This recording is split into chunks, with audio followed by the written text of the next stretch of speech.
જય હિન્દ વિદ્યાર્થીઓ, માહી એજ્યુકેશનમાં હું પલ્લવી ગોહિલ આપ સૌનું સ્વાગત કરું છું.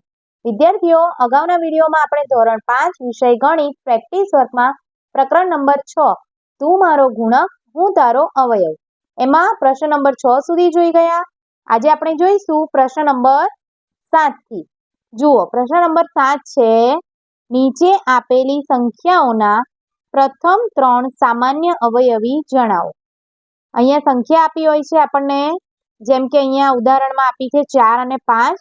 તો 4 ના પહેલા આપણે અવયવી લખીશું, 5 ના અવયવી લખીશું, બંનેના થોડા થોડા અવયવી લખીશું. પછી 4 અને 5 ના પ્રથમ 3 સામાન્ય અવયવી એમાં જોઈશું આપણે, જેમ કે અહીંયા 20 બંનેમાં છે પહેલો સામાન્ય અવયવી, 40 બંનેમાં છે બીજો સામાન્ય અવયવી, અને 60 જે બંનેમાં છે તો ત્રીજો સામાન્ય અવયવી. બરાબર, આમ પ્રથમ 3 સામાન્ય અવયવી આપણને મળે છે. ત્યાં સુધી આપણે અહીંયા અવયવી લખવાના છે. તો જોઈએ આપણે, પહેલું છે 3 અને 2. કઈ રીતે અવયવી લખાય? તો 3 નો ઘડિયો, 3 એકા 3, 3 દુ 6, 3 તારી 9, 3 ચોક 12, 3 પચા 15, 3 છંગ 18 અને આગળ અનંત. 2 ના અવયવી, 2 એકુ 2, 2 દુ 4, 2 તારી 6, 2 ચોક 8, 2 પંચા 10, 2 છંગ 12, 2 સત્તા 14, 2 અઠા 16, 2 નવા 18 અને આગળ ડોટ ડોટ ડોટ ડોટ. તો જવાબ આવશે 3 અને 2 ના પ્રથમ 3 સામાન્ય અવયવી કયા થશે? તો બંનેમાં 6 છે તો પહેલો 6 થશે. ત્યારબાદ બંનેમાં 12 છે તો 12 બીજો સામાન્ય અવયવી, બંનેમાં 18 છે તો 18. 6, 12 અને 18 પ્રથમ 3 સામાન્ય અવયવી બંનેમાં થાય. બીજું છે 6 અને 8. તો 6 ના અવયવી જોઈએ, 6 એકા 6, 6 દુ 12, 6 તારી 18, 6 ચોક 24, 6 પચા 30, 6 ચોય 36, 6 સત્તા 42, 6 અઠ્ઠા 48, 6 નવા 54, 6 દાન 60. પછી શું થાય? 11 છંગ 66, 12 છંગ 72 અને આગળ અનંત. 8 ના અવયવી, 8 એકા 8, 8 દુ 16, 8 તારી 24, 8 ચોક 32, 8 પંચા 40, 8 છંગ 48, 8 સત્તા 56, 8 અઠ્ઠા 64, 8 નવા 72 અને આગળ અનંત. તો 6 અને 8 ના પ્રથમ 3 સામાન્ય અવયવી થશે. પહેલા છે 24, પછી છે 48 અને 72. ત્રીજું જોઈએ આપણે 7 અને 14. તો 7 ના અવયવી થશે 7 એકા 7, 7 દુ 14, 7 તારી 21, 7 ચોક 28, 7 પંચા 35, 7 છંગ 42 અને આગળ અનંત. 14 ના અવયવી થશે 14 એકા 14, 14 દુ 28, 14 તારી 42. તો પહેલા 7 અને 14 ના પ્રથમ 3 સામાન્ય અવયવી થશે 14, પછી છે 28 બંનેમાં અને 42. બરાબર, તો પહેલા 3 14, 28 અને 42 થાય. ચોથું છે 6 અને 12. તો 6 ના અવયવી થશે 6 એકા 6, 6 દુ 12, 6 તારી 18, 6 ચોક 24, 6 પચા 30, 6 છ 36 અને અનંત. 12 ના અવયવી થશે 12 એકા 12, 12 દુ 24, 12 તારી 36 અને અનંત. જવાબ છે 6 અને 12 ના પ્રથમ 3 સામાન્ય અવયવી થશે 12, 24 અને 36. 5 નંબર છે 4, 8 અને 12. 4, 8 અને 12. 4 ના અવયવી છે 4 એકા 4, 4 દુ 8, 4 તારી 12, 4 ચોક 16, 4 પંચા 20, 4 છંગ 24, 4 સત્તા 28, 4 અઠા 32, 4 નવા 36, 4 દાન 40, 11 ચોક 44, 12 ચોક 48, 13 ચોક 52, 14 ચોક 56, 15 ચોક 60, 16 ચોક 64, 17 ચોક 68 ને 18 ચોક 72 ને આગળ અનંત. 8 ના અવયવી થશે 8 એકા 8, 8 દુ 16, 8 તારી 24, 8 ચોક 32, 8 પંચા 40, 8 છંગ 48, 8 સત્તા 56, 8 આઠી 64 અને 8 નવા 72 આગળ અનંત. 12 ના અવયવી થશે 12 એકા 12, 12 દુ 24, 12 તારી 36, 12 ચોક 48, 12 પંચા 60, 12 છંગ 72 અને અનંત. તો જવાબ થશે 4, 8 અને 12 ના પ્રથમ 3 સામાન્ય અવયવી કયા થશે? તો જુઓ, 3 3 માં 24 છે, પછી છે 48 ત્રણેયમાં અને પછી છે 72. તો 24, 48 અને 72. હવે જઈશું પ્રશ્ન નંબર 8. ઉદાહરણ મુજબ નીચે આપેલી સંખ્યાઓના સામાન્ય અવયવો શોધો. તો ઉદાહરણ આપ્યું છે આપણને. પહેલા 16ના અવયવો એટલે પહેલો જે નંબર હોય એમના અવયવો આપણે અહીંયા લખીશું. બીજો નંબર હોય એના અવયવો અહીંયા લખીશું. પણ બેના જે સામાન્ય અવયવ હોય એને આપણે વચ્ચે લખવાના છે, એને અહીંયા નથી લખવાના. બંનેમાં સામાન્ય હોય તો બંનેથી અહીંયા જે વર્તુળ બને છે નાનું, તો એમાં આપણે એ લખીશું. આ જે જગ્યા છે ને જે બંને ભાગમાં આવી જાય છે, બરાબર. 16ના અવયવમાં પણ આવે છે ને 18ના અવયવમાં પણ આવે છે. તો એ જે જગ્યા છે એમાં આપણે સામાન્ય અવયવ લખીશું. જેમ કે 16ના અવયવો છે 1, 2, 4, 8, 16. 18ના અવયવ છે 1, 2, 3, 6, 9, 18. હવે સામાન્ય અવયવ કયા થયા? તો 1 અને 2. તો જે સામાન્ય છે એને પહેલા વચ્ચે લખી લઈશું. હવે 1 અને 2 સામાન્ય છે તો 16ના અવયવમાં કયા બચ્યા? તો 4, 8 અને 16. તો એ 3 અહીંયા લખીશું. આમાં 1 ને 2 બાદ કરતા 3, 6, 9 અને 18. તો એને અહીંયા 18ના અવયવમાં લખીશું. તો હવે જોઈએ પહેલો નંબર. જુઓ, પહેલું છે 10 અને 20. તો 10ના અવયવ કયા થાય? તો 1, 2, 5 અને 10.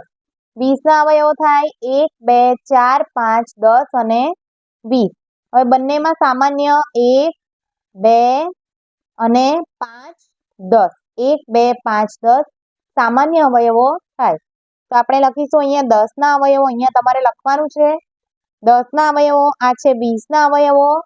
તો એ 10ના અવયવમાં 1, 2, 5, 10 એ 4 4 અહીંયા સામાન્ય અવયવમાં છે તો અહીંયા વચ્ચે લખીશું. તો અહીંયા કંઈ બાકી રહેતું નથી. હવે 1, 2, 5 ને 10 લખવાથી 4 અને 20 બચે છે, જે અહીંયા લખીશું. તેમાં 20ના અવયવમાં. બીજું છે 25 અને 30. તો 25ના અવયવો છે 1, 5 અને 25. 30ના અવયવો છે 1, 2, 3, 5, 6, 10, 15 અને 30. હવે બંનેમાં સામાન્ય 1 અને 5. બંનેમાં સામાન્ય કેટલા છે? 1 અને 5. તો સામાન્ય આપણે વચ્ચે લખીશું. હવે આ પહેલું વર્તુળ જે છે 25ના અવયવો અહીંયા લખીશું, 30ના અવયવો અહીંયા લખીશું. તો 1 અને 2, 5 અહીંયા જતા રહે છે તો બચે છે 25 અહીંયા લખીશું. અહીંયા બીજામાં 30ના અવયવમાં 2, 3, 6, 10, 15 અને 30. 2, 3, 6, 10, 15 અને 30. હવે ત્રીજું જોઈએ 45 અને 54. તો 45ના અવયવો છે 1, 3, 5, 9, 15 અને 45. 54ના અવયવો છે 1, 2, 3, 6, 9, 18, 27 અને 54. બંનેમાં સામાન્ય અવયવ તો 1, 3 અને 9. આ સામાન્ય અવયવો છે. તો અહીંયા આપણે લખીશું 45ના અવયવ, અહીંયા લખીશું 54ના અવયવ. તો સામાન્ય છે 1, 3 અને 9. તો એના સિવાય અહીંયા છે 5, 15 અને 45.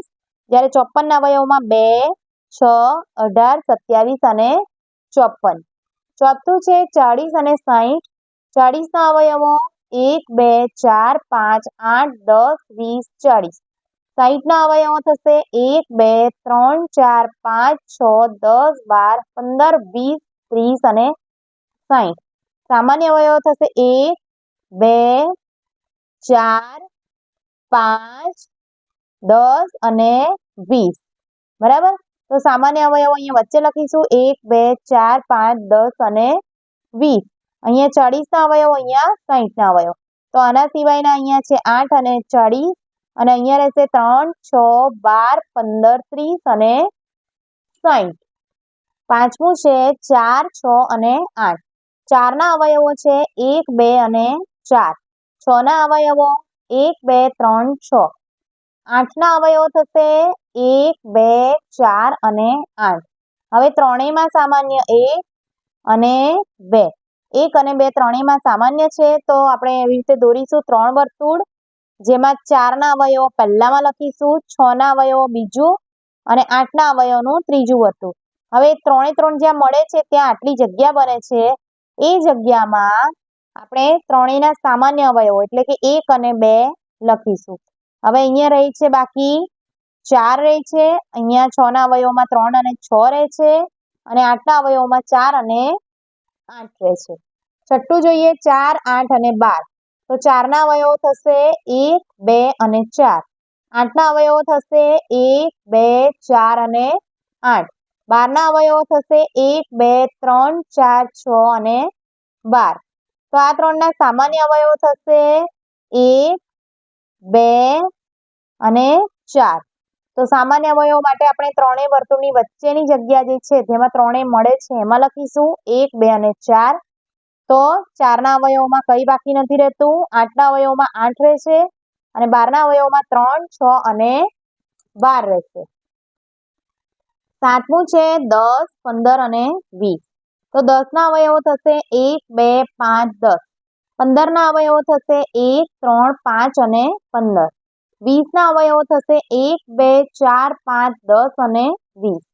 તો સામાન્ય અવયવો થશે ત્રણેયમાં 1 અને 5. તો 1 અને 5 અને આપણે વચ્ચે લખીશું 1 અને 5. 10ના અવયવો કરીને લખીશું અહીંયા શું રહે છે 2 અને 10.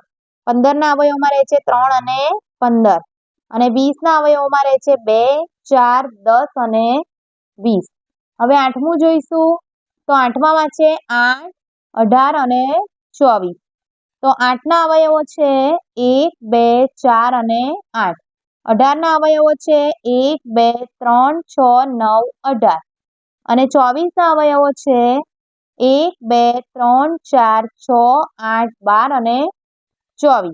તો હવે આપણે જોઈશું સામાન્ય અવયવો થશે 1 3 3માં છે અને 2 3 3માં છે. તો અહીંયા 8ના અવયવો લખીશું, 18ના અવયવો લખીશું અને અહીંયા 24ના અવયવો.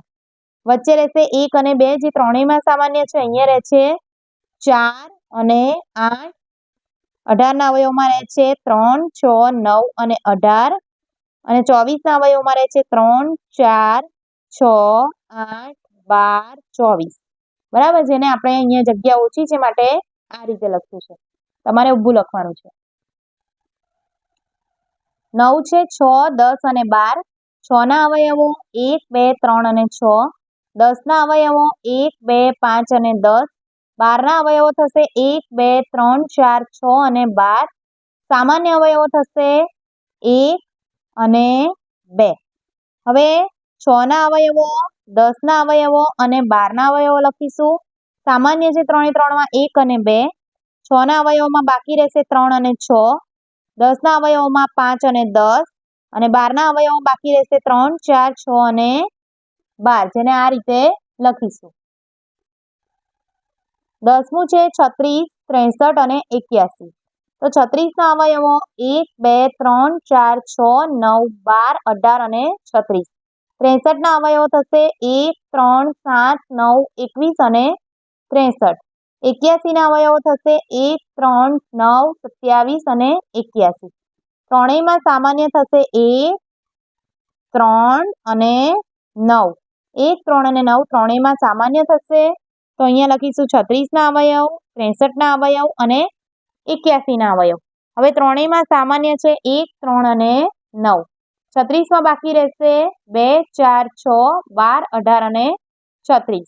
63માં બાકી રહેશે 7, 21 અને 63 અને 81માં બાકી રહેશે 27 અને 81. તો વિદ્યાર્થીઓ, આ સાથે જ આપણો આજનો વિડીયો પૂર્ણ થાય છે. આજનો વિડીયો તમને કેવો લાગ્યો એ કમેન્ટ બોક્સમાં જરૂરથી જણાવશો અને સાથે જ મારી ચેનલને લાઇક, શેર અને સબસ્ક્રાઇબ કરી લેશો જેથી તમને આવા વિડીયો મળતા રહે. વિદ્યાર્થીઓ, નીચે ડિસ્ક્રિપ્શન બોક્સમાં તમને મારા દરેક પ્લેલિસ્ટની લિંક મળી જશે જેમાં જઈને તમે તમારો મનપસંદ વિડીયો જોઈ શકશો. તો વિદ્યાર્થીઓ, હવે મળીશું નેક્સ્ટ વિડીયોમાં નેક્સ્ટ ટોપિક સાથે. જય હિન્દ.